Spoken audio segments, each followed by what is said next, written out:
find me in the club. Bottle full of bug, mama, I got what you need. Get it to the bar. I nigga had a sick thing in the making love. So come give me a hug, get rough. When I pull up out front, you see the kids on jail. When I roll 20 deep, so it's probably in the club, yeah. Oh, what's up, man?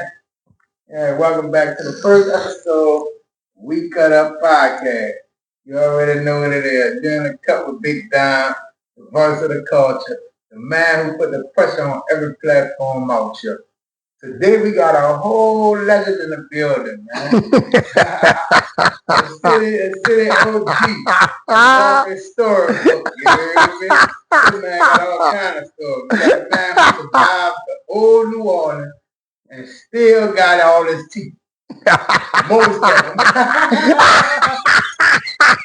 Ladies and gentlemen, make some noise for the one, the only, Uncle Duck, man. Uncle Duck is here, man.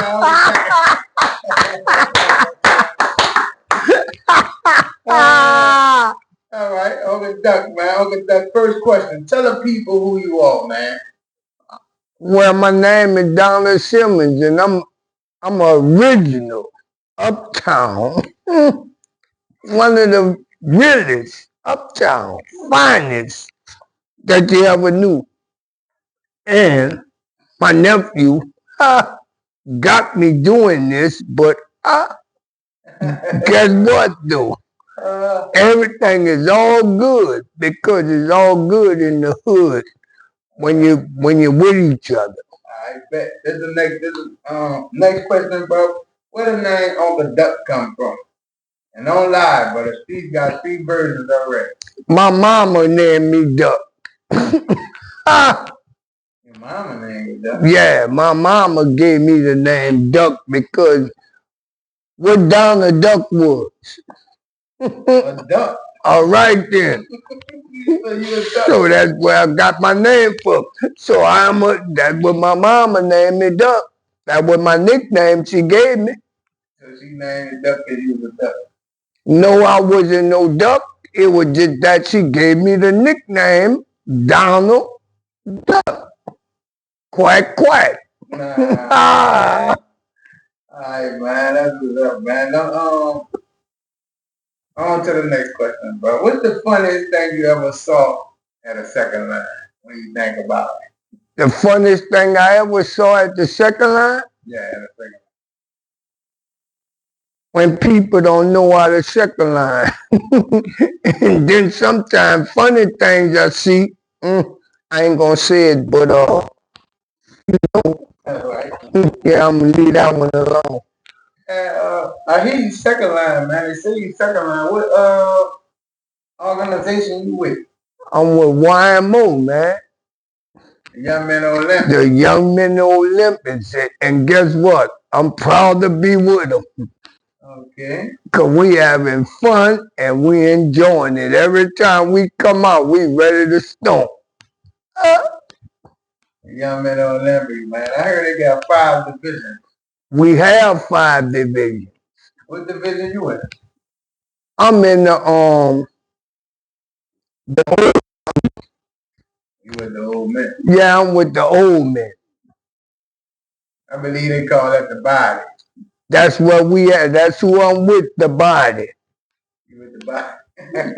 Yeah, but I want to change to the feathers. What's the feathers? Where they come out the other side, dude, when they have all the feathers and the different color clothes. Because the body, all we wear is black and white. Okay, the body don't change. We ain't changing nothing. But it's all about the history. But the history is that it's been going on for so long. And the only thing I can say about that is I just wanted to be in it just to be in it because I wanted to do something different with my life and stop just laying around doing nothing. But when I found out I can get into the culture, I got in. Okay. And I like it. You want to be a part of the culture. The part of the culture is to give back to give back to the community. Yeah, right. Right. Giving back and doing things for other people. Yeah. Okay, I respect that. Okay. So, when you think about the old New Orleans, what's one thing you miss that this generation will never understand? One thing I miss about this generation that will never understand about the drama stuff. When we was coming up, it really wasn't no drama stuff like pop shoot or nothing like that. It was about you have a fight and it's over. But this culture right now, what we living in now is a whole new, brand new, different situation because they wasn't raised up like we was. And I'm not putting people down, but it ain't even worth it of what the things they do. So what you miss about the old? What I miss about the old New Orleans? You miss the respect that he I miss the respect. I miss the people just not being family and loving each other like it used to be. It's a whole, I miss all of that family respect when everybody was, I wouldn't even care who you was. If people knew you, you get whatever you want from them. Okay, yeah, I respect that. I do miss that too. I miss when everybody had when even the kids used to go to the store for the elder people. But now you don't even have that no more. It's all gone. All right. What's a moment in your life that made you who you is today? What made you who you Uncle Duck today? What's a moment that made you say, man, I'm just gonna get my mind right and I'm just gonna try to do some different things? Okay, first of all, God slowed me down. I caught a stroke. I stopped getting high. And when I stopped getting high, everything started going wrong with my body. But I would love to say, I'm going to say this. Without God, I wouldn't be here right now. And the most thing about it is, I miss my mom. That's the most thing of all of it. I miss my mom. Because I know if I had my mom, I wouldn't be going through some of the things I'm going through now. Right. Ain't nothing like losing one of the main people that's a part of your life, and that most of the time that's gonna be around. It's hard to really get over that. All right. When you think about the old New Orleans, I would ask you, what part of New Orleans culture you think is slipping away? What part of New Orleans culture is just slipping away right now? What part you think is slipping away? The youngsters. They going the wrong way. And I can't even explain this, but I'm just saying that the youngsters, they're not being trained up the way they're supposed to be. And they taking everything that they want to do in life on their own, and it ain't gonna work. If you could teach the young one one rule about respecting the speech, what would it be? I would tell them you gotta respect all elders, and especially respect your parents. That's personal right there. If you can't respect your parents, Who can you respect? Well, shouldn't you respect everybody? Yeah, but I'm just saying, if you can't respect your parents, how you gonna respect somebody? Yeah, it all started at the house first. Right. It started at home. Yeah, you gotta respect. Yeah. So if you can't respect your parents, that means you don't care about nobody else in the street. It's all about you. And that part they can't understand. How was it when you growing up in the city of Florida as a young boy? At first it was kind of hard, but my mama, I always call her my mama, but my mother always told me, baby, you ain't got to worry about what people tell you or what people talk about you about. You just got to be you and try to show them a different way. Right. But it always hard because a lot of people don't want to hear what you want to tell them. And they don't want to face it. Yeah, a lot of people don't want to hear the truth. Bro. Yeah, they don't want to face it. So if you tell them the truth, then it's just like it going in this side out the other side. But that's like everybody. For everybody do I know everybody do that. Sometimes sit down and you gotta think. Sometimes it be hard to tell people the truth. How many times I done told you the truth and you say, and I don't even want to hear that shit. But you also sit down and think about it. And I gotta go think, and then I was saying, I go back into myself and I say, damn, what he was telling me was right. But at that time, I didn't want to hear it. And most of us be like that, but and that's how the kids is. Yeah, that's how the kids is today. Right. They don't want to take on what they did. You have adults that not taking. And then the adults doing stuff. And the kids say, well, she doing that or he doing that. Why they telling me about do this and do that? What you think about New Orleans rising? What you think about New Orleans rising prison population, or how it's just overwhelming and overcrowding the jail, and they're building another jail right now? What you got to say about that, bro? What you think about that? I can say about this here. At first, I thought it was bad, but when I went and did my prison time, I done the years in jail, and now I ain't calling on my years or how many years I did, but I was saying at first, I was feeling like it was wrong.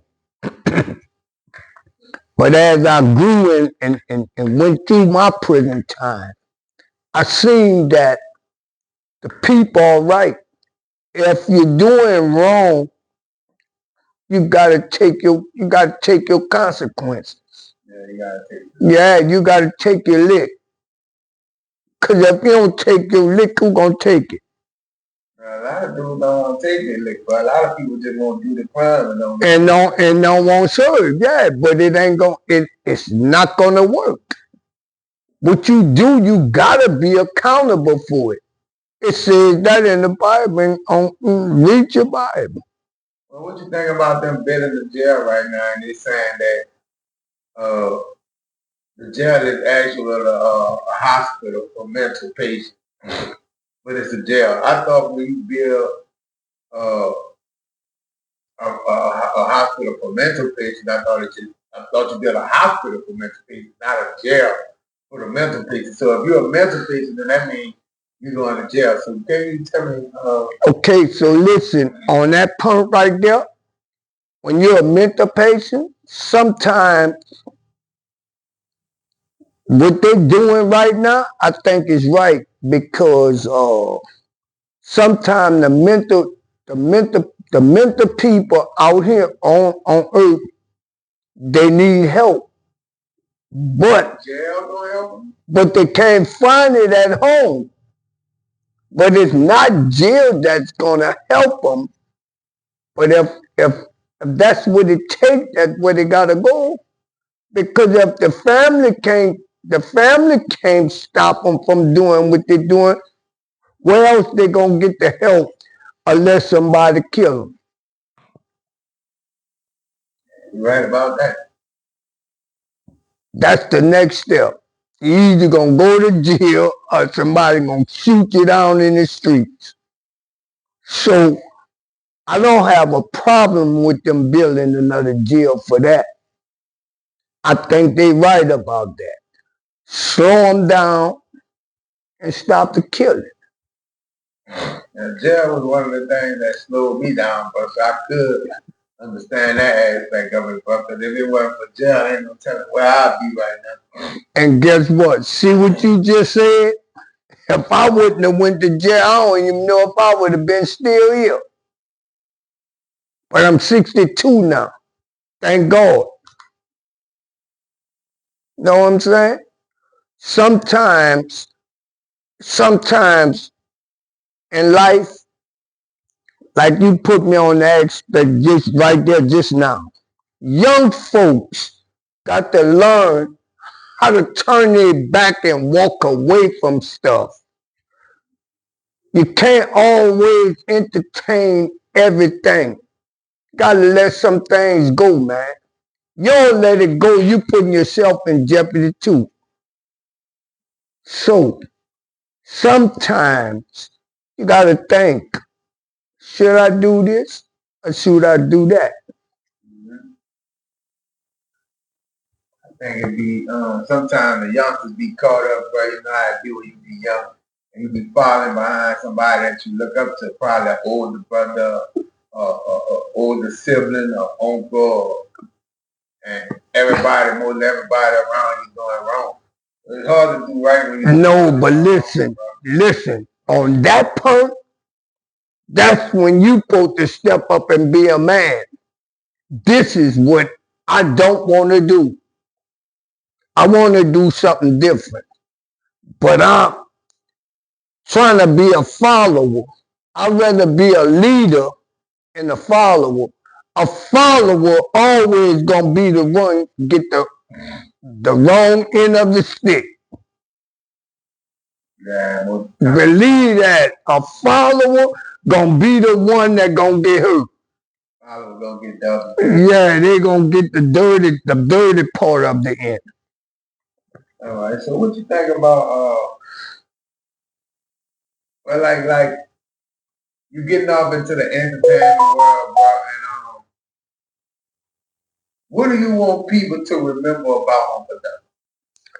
I would like people to remember me as I was a good person and how I was before I was doing all the other shit before I got converted. You know, once I got converted, all that other shit was gone. But the part about that what you just asked me just now, I want people to remember me as a good person that always will try to help and always will be there. And another thing is that sometimes you always veer off, you do this, you do that, you do this, you do that. But long as you got God, man, you're going to always be straight. God. Yeah, but God. Yeah, you're right, bro. You attend the church New Hope, huh? Yes. And New Hope have the street name after their last Pastor, which is Raphael. Yeah. I remember Raphael. One thing I remember about Jones C. Raphael, bro. He took care of the whole community. Yeah, for the community. He took care of the whole community. And I'm a live witness for that. I could vouch for that. I could assist for that.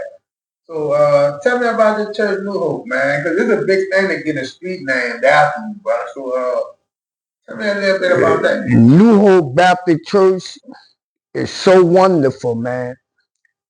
Every time you go in there, you get love from somebody. And it's people you don't even know giving you hugs. So do you think that he deserved to be named after? Yes. He deserved even more than that. He deserved more than that. He was doing work up in He was working and everybody, every kid on that block when he was the pastor had Jordans. He went and bought them. Yeah, that's real big. Yeah, he went and bought them. So what's your plans on your journey, man? What you trying to get? What you trying to produce and bring to the world, man? What you trying to get the world? I am trying to draw more people to God and let them see it's more in life in the streets. What do you bring to the world? What do you bring in as far as a legacy? What you want your legacy to be known as? When people mention Uncle Duck, you want to be like, oh man, Uncle Duck, man, he was the funniest person I ever knew. Uncle Duck. Yeah, the funniest person. I keep people laughing, and if I can help you, I'ma help you. Okay. And my legacy, I just want to be known as a person that was a good person. I don't want nobody saying when I'm laid out that, oh man, he was a nasty person and all that. No, I don't want to hear that. Mm-hmm. I want somebody to say something good about me. Okay, man. I appreciate you, man. Appreciate the interview, man. Everything we rocked out today. We got everybody get a chance to get to know Uncle Duck. You know what I'm saying? Next time, we coming here. Yeah. I'll bring y'all with a brief interview. Japanese just a few months ago. Did you to put all that on tape? Man, everybody gonna hear that? Ah, that bitch really was getting it out me. And I just was coming. What? Oh, you want the mic? That bitch was really coming. All them chipmunks, Just like they want me gone. Won't see me up in bed, I won't see me raised. Like when it's how you feel, hoping it all here, I've been through some shit. Hoping it gets a bit like they want me gone. Won't see me up in bed, I won't see me raised. Like when it's how you feel, giving them all. Hoping it all here, I've been through some shit. Hoping it gets a bit right through my city. Where they say they gonna kill me, but I'm on my pivot. I'll be damned if I be a victim in the city, dog. Like baby brother, just listen, gotta change your ways. All the day I need the prison, took that shit and ran. And the plane is down the gate, came the long way. I'm taking them niggas spin and make my mama fall. Cause I feel like I never did it, ain't got no more. Cause I'm serving up everything, everybody else. Now I'm seeing you really with me, facing murder charges. I'm scared you born with me, can't get on you too. Cause they thinking I'm being true, I gotta stay my distance. They be lying and stay pretending like they let me go. Won't see me up in jail, I won't see me made it. Like man, that's how you feel, giving them all. Hoping it all here, I've been through some shit. Hoping that this is real, and they let me go. Won't see me up in jail, I won't see me made it. Like man, that's how you feel, giving them all. Hoping it all here, I've been through some shit. Hoping that this is real.